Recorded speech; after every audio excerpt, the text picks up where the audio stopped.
Yesus, terima kasih hari ini kami diizinkan untuk berkumpul bersama. Hari ini hamba akan membagikan sebagian dari, biarlah hamba yang menyampaikan, tetapi Roh Kudus yang mengajar kami semua.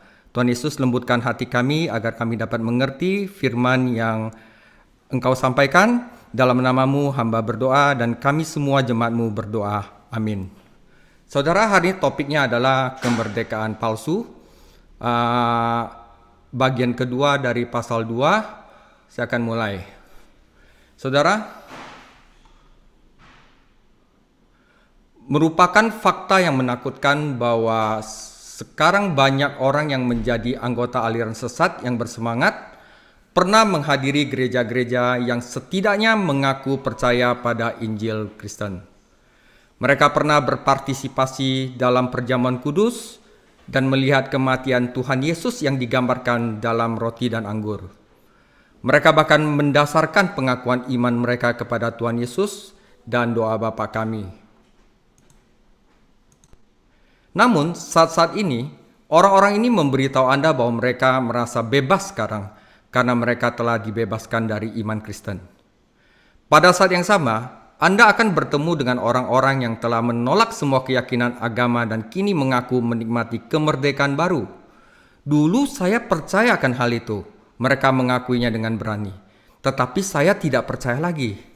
Saya punya sesuatu yang lebih baik. Dan saya merasa telah merdeka untuk pertama kalinya dalam hidup saya. Saudara, kemerdekaan adalah sebuah konsep yang sangat penting di dunia ini. Namun tidak semua orang benar-benar memahami arti kata tersebut. Faktanya, semua orang mulai dari komunis hingga selebriti sepertinya punya definisinya masing-masing. Tidak ada seorang pun yang benar-benar merdeka dalam arti mempunyai kemampuan dan kesempatan untuk melakukan apapun yang diinginkannya. Dalam hal ini, melakukan apapun yang Anda inginkan bukanlah kemerdekaan. Itu adalah jenis perbudakan yang paling buruk. Oh, saya boleh lakukan ini. Saya boleh berdosa karena saya sudah menerima karunia. Itu bukan kemerdekaan. Itu perbudakan. Kita dulu menjadi hamba dosa. Tuhan Yesus dengan kematiannya di kayu salib membeli kita agar kita tidak menjadi budak dalam dosa lagi. Karena itu kita harus mengatakan no kepada dosa. Itu barusan merupakan kemerdekaan. Nah, guru-guru palsu menawarkan kemerdekaan kepada orang-orang yang baru bertobat. Dan umpan ini membujuk mereka untuk meninggalkan iman yang benar dan mengikuti mereka. Para guru-guru palsu ini menjanjikan kemerdekaan kepada mereka. Namun janji ini tidak pernah terpenuhi. Para petobat yang tidak stabil hanya mendapati diri mereka berada dalam perbudakan yang mengerikan. Kemerdekaan yang ditawarkan adalah kemerdekaan palsu. Dan Petrus memberikan 3 alasan yang menjelaskan mengapa kemerdekaan yang ditawarkan guru-guru palsu itu adalah palsu. Pertama, karena kemerdekaan ini berdasarkan janji palsu. Ayat 17-18. Yang kedua, karena kemerdekaan ini ditawarkan oleh orang Kristen palsu. Ayat 19-20. Dan yang ketiga, kemerdekaan ini melibatkan pengalaman yang palsu. Ayat 21-22. Mari kita baca firman Tuhan terlebih dahulu. 2 Petrus 2 ayat 17-22. Guru-guru palsu itu adalah seperti mata air yang kering, seperti kabut yang dihalaukan taufan. Bagi mereka telah tersedia tempat dalam kegelapan yang paling dahsyat. Sebab mereka mengucapkan kata-kata yang congkak dan hampa dan mempergunakan hawa nafsu cabul untuk memikat orang-orang yang baru saja melepaskan diri mereka yang hidup dalam kesesatan. Mereka menjanjikan kemerdekaan kepada orang lain, padahal mereka sendiri adalah hamba-hamba kebinasaan. Karena siapa yang dikalahkan orang, itu adalah hamba orang itu. Sebab jika mereka, oleh pengenalan mereka akan Tuhan dan Juru Selamat kita, Yesus Kristus, telah melepaskan diri dari kecemaran-kecemaran dunia, tetapi terlibat lagi di dalamnya, maka akhirnya keadaan mereka lebih buruk daripada yang semula. Karena itu, bagi mereka adalah lebih baik jika mereka tidak pernah mengenal jalan kebenaran daripada mengenalnya, tetapi kemudian berbalik dari perintah kudus yang disampaikan kepada mereka. Bagi mereka cocok apa yang dikatakan peribahasa yang benar ini, anjing kembali ke muntahnya, dan babi yang mandi kembali ke kubangannya. Saudara, hal pertama adalah ini berdasarkan janji yang palsu. Nah, saudara, iman itu akan baik sebaik objeknya.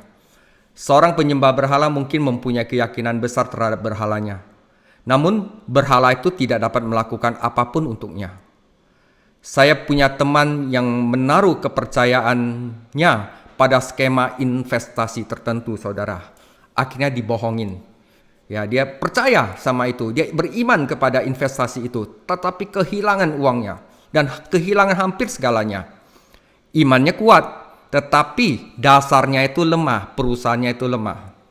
Tetapi saudara, ketika Anda menaruh iman Anda kepada Yesus Kristus, iman itu akan menghasilkan sesuatu.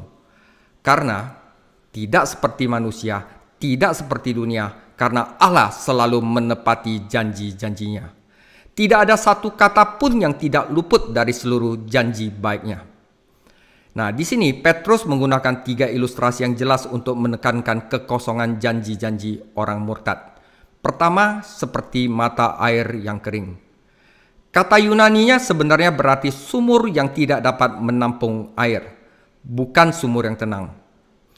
Ini adalah kata yang digunakan Tuhan Yesus ketika dia melayani wanita Samaria, Yohanes 4 ayat 14, dan yang digunakan Yohanes untuk menggambarkan kepuasan yang dialami orang-orang kudus untuk selama-lamanya. Wahyu 7 ayat 17 dan Wahyu 21 ayat 6. Mata air tanpa air bukan mata air sama sekali. Sumur tetap disebut sumur meskipun airnya habis. Tetapi mata air tidak lagi menjadi mata air jika airnya tidak mengalir. Di dalam diri umat Tuhan terdapat rasa haus akan realitas akan Tuhan. Saint Augustine berkata, "Engkau telah menciptakan kami untuk dirimu sendiri, dan hati kami gelisah sampai kami beristirahat di dalam Engkau." Orang-orang berusaha memuaskan rasa haus ini dengan berbagai cara, dan mereka akhirnya hidup dengan makanan pengganti. Hanya Yesus Kristus yang mampu memberikan kedamaian dan kepuasan batin. Dialah air hidup, saudara. Ya, saudara, ini digambarkan kita merasa haus, kita butuh air. Tetapi ketika kita melihat air hidup yaitu Yesus Kristus, seakan-akan kita meludah di air hidup itu, meludah dan korek bagi kami sumur yang tidak dapat menampung air. Itu adalah pengganti, saudara. Siapapun yang minum, bentuk waktu sekarang dengan arti terus minum air ini yang di dalam sumur akan haus lagi, kata Yesus. Tetapi siapapun yang minum satu kali untuk selama-lamanya dari air yang akan aku berikan kepadanya, tidak akan pernah haus lagi. Sungguh kontras. Anda mungkin minum berulang kali dari kolam-kolam yang bocor di dunia dan tidak pernah menemukan kekuasaan. Ya, liburan itu mungkin bisa memuaskan kita. Ya, setelah Anda liburan, ya biasa aja. Anda pikir, liburan yang lebih mahal lagi mungkin akan memuaskan Anda. Dan setelah Anda mengalami liburan itu, Anda biasa aja, Anda tidak puas, Anda harus liburan lebih puas lagi. Anda punya mobil butut saya lah. Mobil butut saya Avanza. Anda pikir kalau saya punya Innova, saya akan puas. Pas Anda lihat punya Innova, Anda pengen Mercedes-Benz. Anda punya Mercedes-Benz, Anda pengen mobil yang lebih bagus lagi. Dan segala sesuatu itu tidak pernah puas. Hanya satu gelas air hidup melalui iman kepada Yesus Kristus, maka kita akan dipuaskan selama-lamanya. Guru-guru palsu tidak dapat memberi tawaran semacam ini karena mereka tidak mempunyai apapun untuk ditawarkan. Mereka hanya bisa menjanjikan, tetapi mereka tidak dapat menghasilkan. Itulah artinya sumur yang tidak dapat menampung air. Yang kedua, guru-guru palsu dapat digambarkan kabut yang dihalaukan taufan. Gambarannya adalah awan kabut atau kabut yang didorong oleh badai di atas danau atau laut. Awan seharusnya memberitahu kemungkinan akan ada turunnya hujan. Namun, awan ini hanya memberitahu bahwa akan ada badai angin. Deskripsi Yudas adalah awan itu tanpa air terbawa badai atau angin. Sekali lagi, ada kebisingan, ada gerakan, dan sesuatu yang harus diperhatikan. Tetapi tidak ada hal itu yang menguntungkan akan terjadi. Petani sedang melihat awan dan mengharapkan hujan turun dan berdoa agar awan itu mengalirkan hujan ke ladang yang kering. Tetapi guru-guru palsu itu tidak mempunyai apa-apa untuk mereka berikan. Mereka kosong. Nah, yang ketiga disebut guru-guru palsu itu akan tersedia di tempat kegelapan. Kata yang diterjemahkan kabut berarti kegelapan, kesuraman. Jadi kegelapan dari kegelapan adalah terjemahan yang akurat. Guru-guru palsu ini berjanji untuk memimpin orang-orang menuju terang. Namun mereka sendiri berakhir di paling gelap dari kegelapan. Lihat Yudas 6 dan 13. Suasana neraka itu tidak seragam, saudara. Dia ada tingkatnya. Beberapa tempat akan lebih gelap dibandingkan tempat lainnya. Betapa tragisnya bahwa orang-orang tidak bersalah, yang tidak stabil, yang tidak mengerti akan disesatkan oleh guru-guru palsu ini dan mungkin berakhir di neraka bersama mereka. Karena guru-guru palsu ini sebenarnya tidak punya apa-apa untuk diberikan. Bagaimana mereka bisa menarik pengikut? Alasannya terdapat di dalam 2 Petrus 2 ayat 18. Sebab mereka mengucapkan kata-kata yang congkak dan hampa. Dan di tempat lain dikatakan mereka bahkan berani menyangkal Yesus Kristus, Sang Juru Selamat, Sang Penguasa. Oke? Mereka hampir berani menyangkal Tuhan Yesus. Sedangkan malaikat-malaikat sendiri pun tidak berani untuk menyangkal Tuhan Yesus. Pertama, para guru adalah pendukung doktrin mereka yang fasih. Mereka tahu bagaimana membuat orang terkesan dengan kosakata mereka. Itu kata-kata yang berlebihan dan tidak mengatakan apa-apa sebenarnya, terjemahan literal. Rata-rata orang tidak tahu bagaimana mendengarkan dan menganalisis jenis propaganda yang keluar dari mulut dan mesin cetak guru-guru palsu. Bahkan orang tidak dapat membedakan antara seorang pedagang asongan yang religius dan seorang hamba Yesus Kristus yang tulus. Jangan terkesan dengan khotbah keagamaan. Apolos adalah seorang pembicara agama yang bersemangat dan fasih. Namun dia tidak mengetahui pesan yang tepat untuk diberikan. Baca saudara Kisah Para Rasul 18 ayat 24-28. Paulus berhati-hati untuk tidak membangun iman orang-orang yang bertobat berdasarkan perkataannya atau kebijaksanaannya. 1 Korintus 2 ayat 1-5. Paulus adalah orang cerdas, namun pelayanannya sederhana dan praktis. Dia berkhotbah untuk mengekspresikan, untuk mengajar, memberitahu, bukan untuk mengesankan.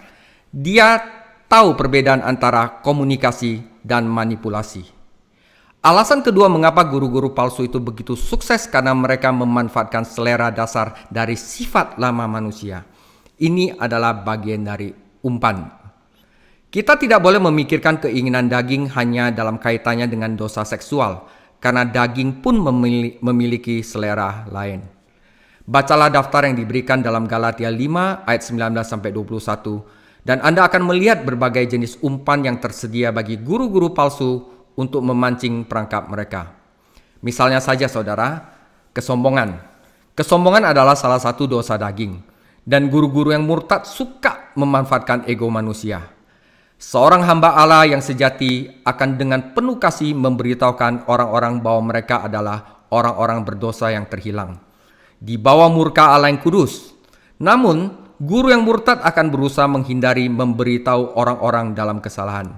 Jadi mereka pantang dalam khotbah mereka memberitahu bahwa kita itu berdosa. Mereka terlalu banyak kasih karunia sehingga mereka mengesampingkan dosa. Dia akan memberitahu para pendengarnya betapa baiknya mereka, betapa Tuhan mengasihi dan membutuhkan mereka, dan betapa mudahnya untuk masuk ke dalam keluarga Tuhan.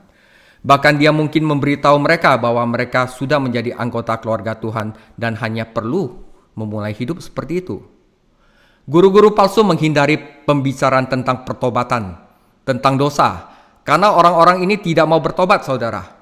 Alasan ketiga mengapa mereka berhasil karena mereka menarik bagi orang-orang yang belum dewasa, orang-orang yang baru saja keluar dari cara-cara lama mereka.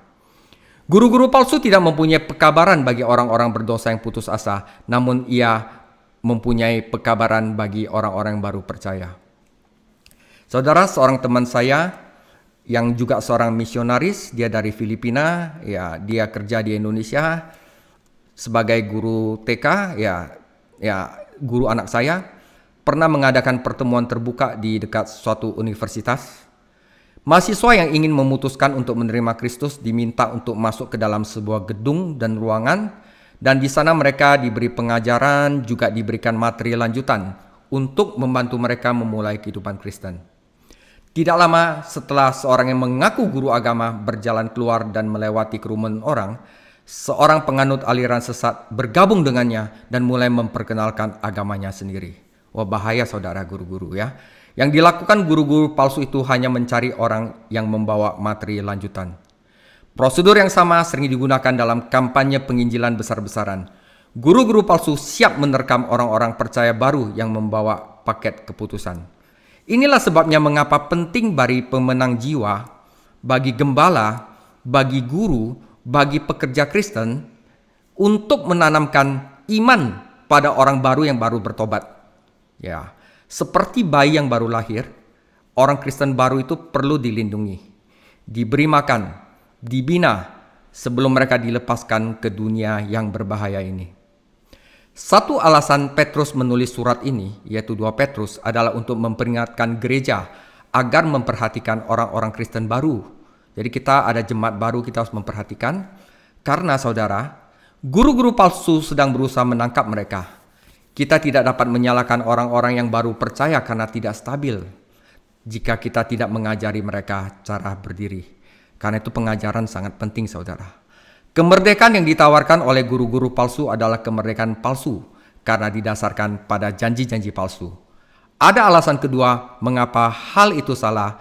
Yang kedua adalah karena kemerdekaan ini ditawarkan oleh orang Kristen yang palsu. Saudara, Anda tidak dapat memerdekakan seseorang jika Anda sendiri berada dalam perbudakan. Dan guru-guru palsu ini juga berada dalam perbudakan. Petrus memperjelas bahwa orang-orang ini untuk sementara telah melepaskan diri dari pencemaran manusia dunia. Namun, kemudian mereka kembali lagi ke dalam perbudakan. Mereka mengaku telah diselamatkan, namun belum pernah benar-benar ditebus atau dimerdekakan sama sekali.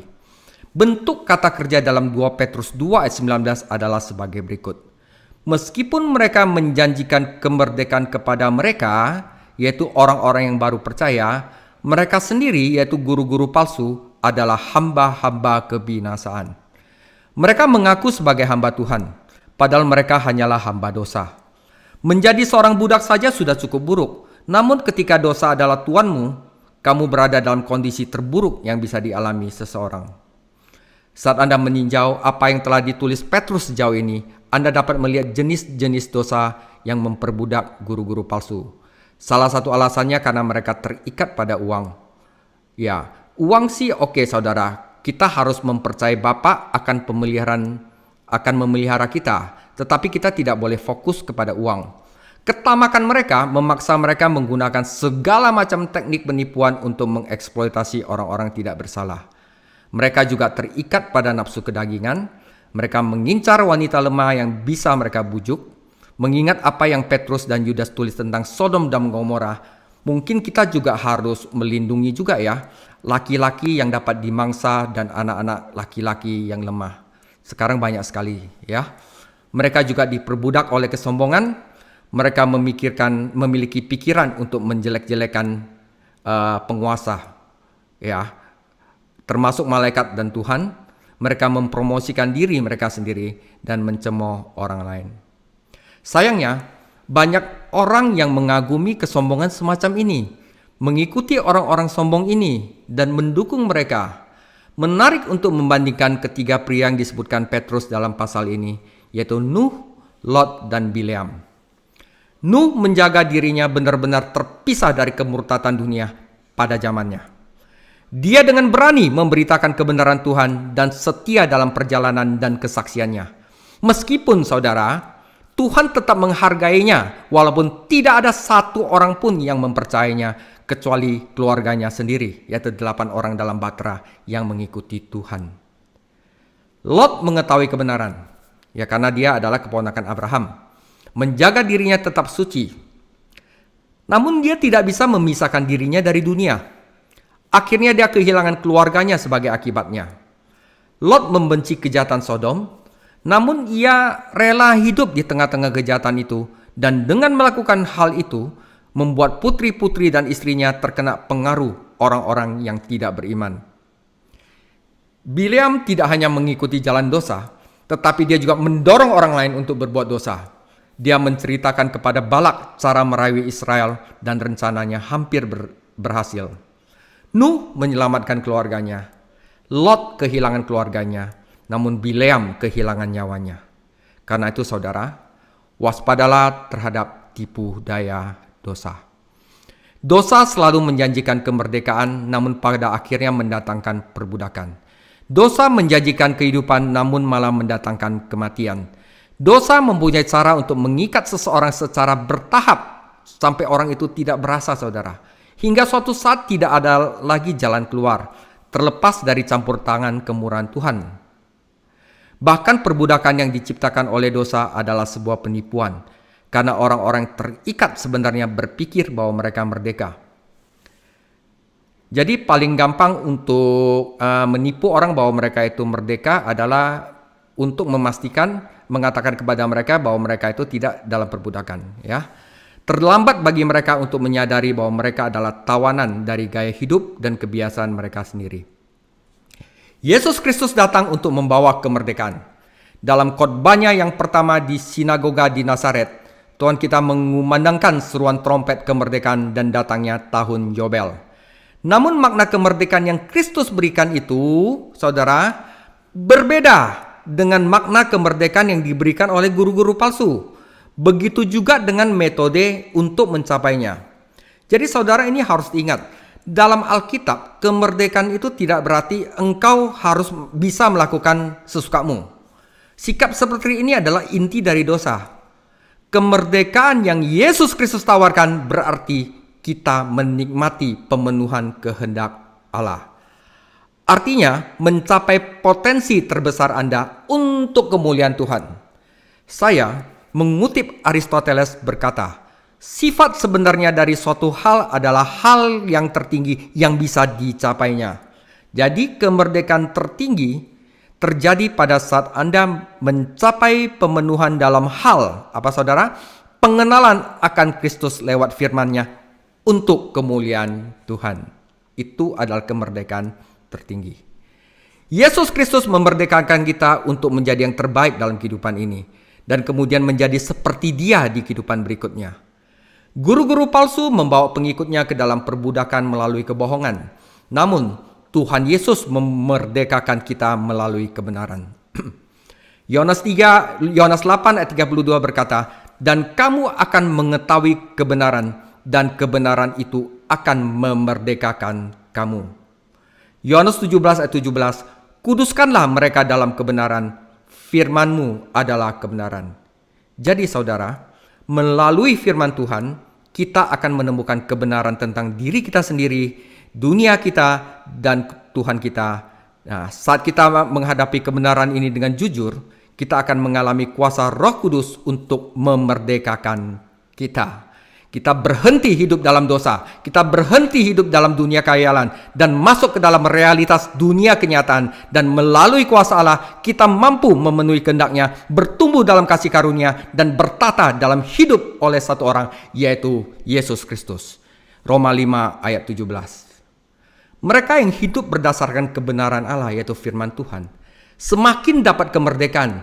Namun mereka yang hidup dalam kebohongan mengalami semakin banyak perbudakan, hingga akhir zaman lebih buruk bagi mereka daripada permulaannya.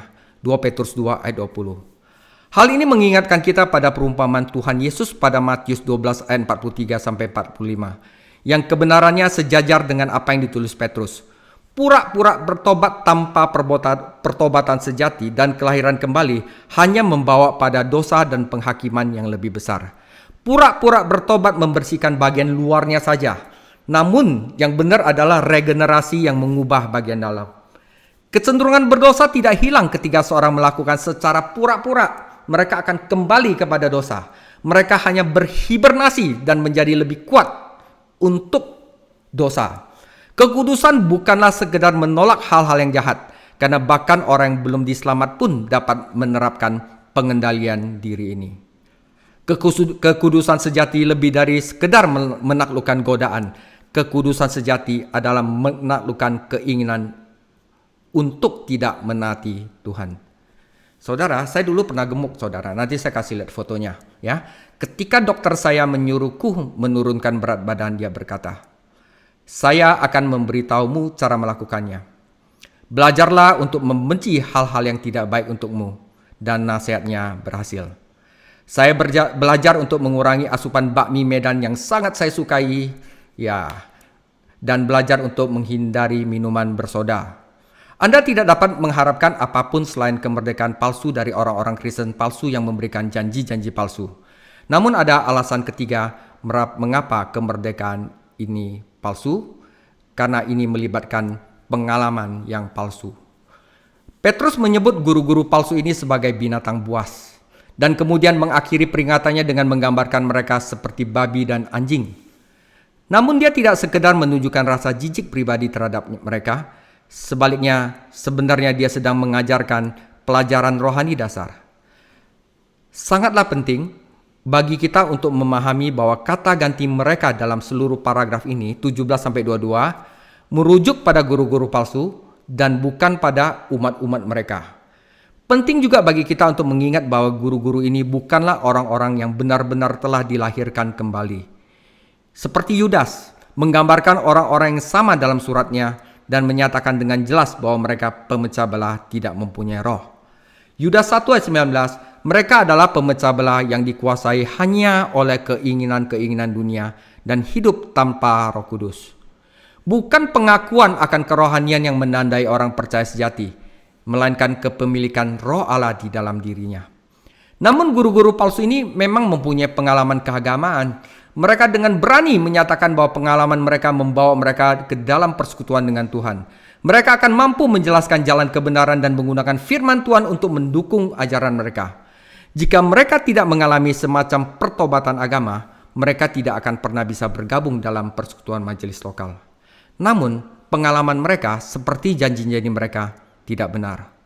Karena Petrus menulis kedua suratnya pada kelompok orang percaya yang sama, kita dapat berasumsi bahwa landasan doktrinal mereka telah disajikan dengan jelas dalam surat pertamanya. Petrus menekankan di sini kelahiran baru. Ia mengingatkan para pembacanya bahwa mereka harus mengambil bagian dalam kodrat ilahi. Atau dengan kata lain, lahir dari Allah. Berarti kita mempunyai DNA sesuai dengan Allah. Dalam surat yang pertama, Petrus menggambarkan orang-orang percaya sebagai domba. Tuhan kita menggunakan gambaran yang sama ketika dia mengangkat kembali Petrus ke dalam kerasulan setelah penolakannya. Tidak ada indikasi bahwa guru-guru palsu itu pernah mengalami kelahiran baru. Mereka memiliki pengetahuan tentang keselamatan dan dapat menggunakan bahasa gereja. Namun mereka tidak memiliki pengalaman penyelamatan yang sejati dengan Tuhan. Mereka tidak mempunyai pengalaman bagaimana itu bertarung dengan dosa. Bagaimana mereka itu sehari-hari untuk, seperti yang Pak Gem bilang, bagaimana diproses untuk merendahkan hati. Ya, jika kita benar-benar rendah hati, sebenarnya kita sudah bebas dari dosa, saudara. Ya, itu adalah proses yang benar-benar yang harus mereka alami. Pengalaman untuk menjadi lebih rendah hati, dan lebih rendah hati. Sampai kita rendah hati seperti Yesus. Suatu ketika mereka pernah menerima firman Tuhan, namun kemudian mereka berpaling darinya. Mereka tidak pernah mempercayai Yesus dan menjadi dombanya. Bukannya menjadi domba, mereka malah menjadi babi dan anjing. Dan perlu diingatkan bahwa anjing pada masa itu bukanlah hewan peliharaan yang dimanjakan seperti saat ini. Ya saudara, lucu anjing sekarang. Dulu itu anjing itu semacam binatang yang najis, saudara. Ya, orang-orang Yahudi menyebut bangsa-bangsa lain sebagai anjing-anjing.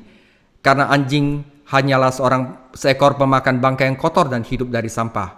Itu bukan gelar yang menunjukkan rasa hormat dan kasih sayang. Orang-orang ini bisa saja menunjukkan suatu pengalaman, tetapi itu adalah pengalaman yang salah. Yang pemalsunya itu sebenarnya setan sendiri. Kita telah melihat bahwa setan mempunyai Injil palsu, Galatia 1 ayat 6-9. Diberitakan oleh guru-guru palsu, menghasilkan orang Kristen palsu dan saudara palsu. Nah, di dalam perumpamaan tentang ilalang, Tuhan Yesus juga mengajarkan bahwa setan menanam tiruannya, yaitu anak-anak si jahat, dimanapun Allah menanam orang-orang yang benar-benar percaya. Jadi jangan heran ada ilalang, ada gandum, bahkan di satu persekutuan pun. Pengalaman macam apa yang dimiliki guru-guru palsu ini?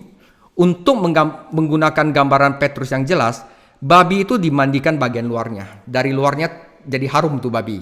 Tetapi tetap aja seekor babi.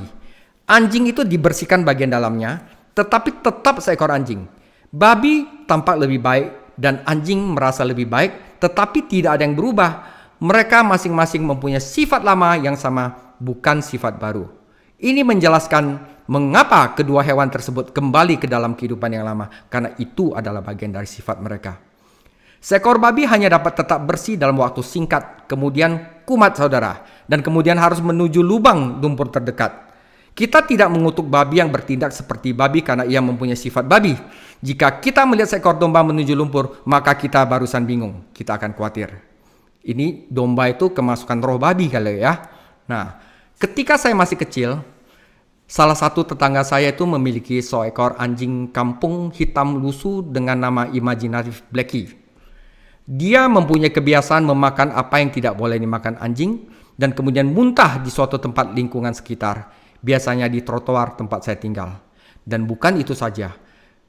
Blackie kemudian kembali ke TKP dan memulainya di tempat yang sama saudara.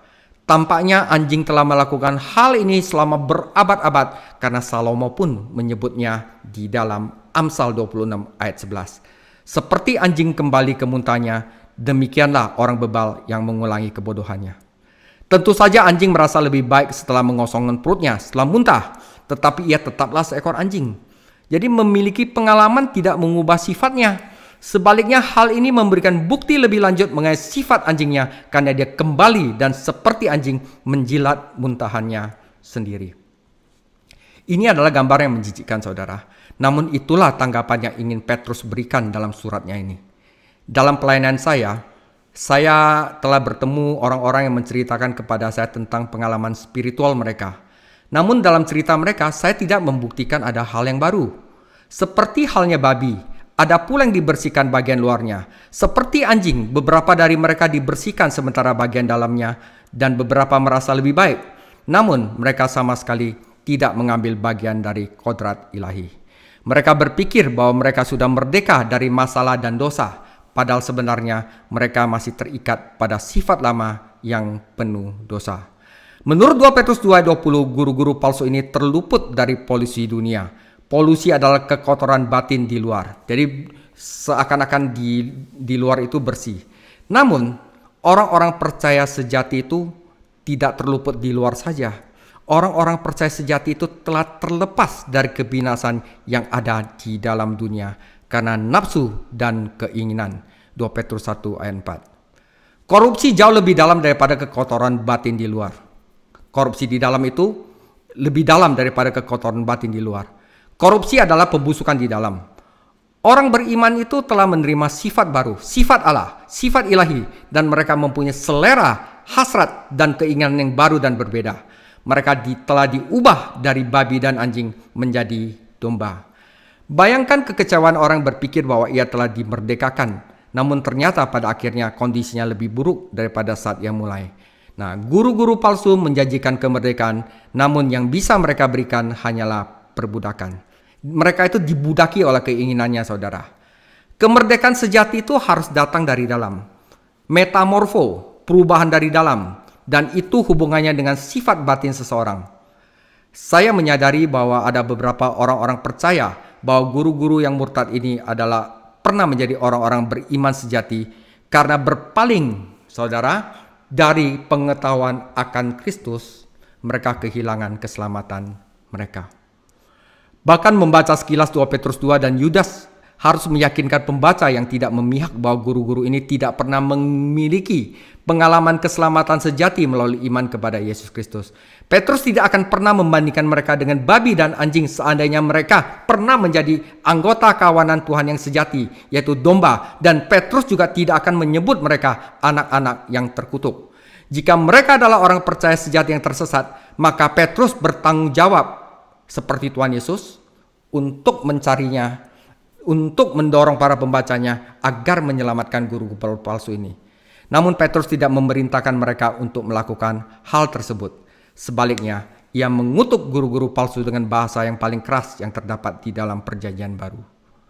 Sekarang kita telah memahami mengapa kemerdekaan yang ditawarkan oleh guru-guru ini adalah kemerdekaan palsu. Karena kemerdekaan yang hanya mengarah pada perbudakan. Hal ini didasarkan pada janji-janji palsu, kata-kata kosong yang terdengar menggairahkan namun tidak memiliki otoritas ilahi di baliknya. Hal ini ditawarkan oleh orang-orang Kristen palsu yang terlibat dalam pengalaman palsu. Dari awal sampai akhir, kemerdekaan palsu ini adalah produk dari musuh kita, iblis. Sekarang kita dapat mengapresiasi nasihat keras Petrus dalam 2 Petrus 1 ayat 10. Oleh karena itu, saudara-saudara, bertekunlah supaya panggilanmu dan pilihanmu menjadi pasti. Dengan kata lain, apakah pengalaman rohani Anda asli? Ini adalah fakta yang mengejutkan bahwa ada banyak orang di gereja saat ini yang belum pernah benar-benar dilahirkan kembali, namun yakin bahwa mereka diselamatkan dan masuk surga. Mereka telah mempunyai suatu pengalaman yang mungkin terlibat baik seperti babi yang udah dimandiin dan merasa baik seperti anjing yang sudah muntah, namun mereka belum dijadikan lebih baik sebagai pengambil bagian dari kodrat ilahi. Di sini mungkin Petrus mengingat Yudas, salah satu dari 12 murid yang merupakan alat iblis dan pada dasarnya itu tidak pernah dilahirkan kembali. Hingga akhir murid-murid lain tidak mengetahui kebenaran tentang Yudas dan mengira dia adalah manusia rohani. Sebagai penutup saudara, apapun pikiran Anda, apapun apa yang Anda pikirkan, pelayanan guru-guru palsu ini nampaknya berhasil. Namun pada akhirnya pasti gagal. Hal yang terpenting adalah bahwa Anda dan saya sekarang, saudara, jika kita benar-benar beriman kepada Tuhan Yesus, bertekun dalam firman-Nya dan taat pada firman-Nya, mempunyai jaminan akan pengalaman sejati bersama Tuhan Yesus. Bahwa kita tidak ada hubungannya dengan pelayanan palsu ini. Tidak peduli seberapa populernya di luar saudara pelayanan tersebut. Yohanes 14 ayat 6 kata Yesus kepadanya, "Akulah jalan kebenaran dan hidup. Tidak ada seorang pun yang datang kepada Bapa kalau tidak melalui aku." Yesus Kristus adalah kebenaran. Dan kebenaran itu akan memerdekakan kita. Dan mengikuti Yesus Kristus akan menuntun pada kemerdekaan. Guru-guru palsu adalah pembohong. Dan mengikuti mereka akan membawa pada perbudakan. Saudara, tidak ada jalan tengah. Anda percaya Tuhan Yesus atau percaya guru-guru palsu. Tetapi saya berdoa agar kita semua percaya kepada Tuhan Yesus dan firman-Nya.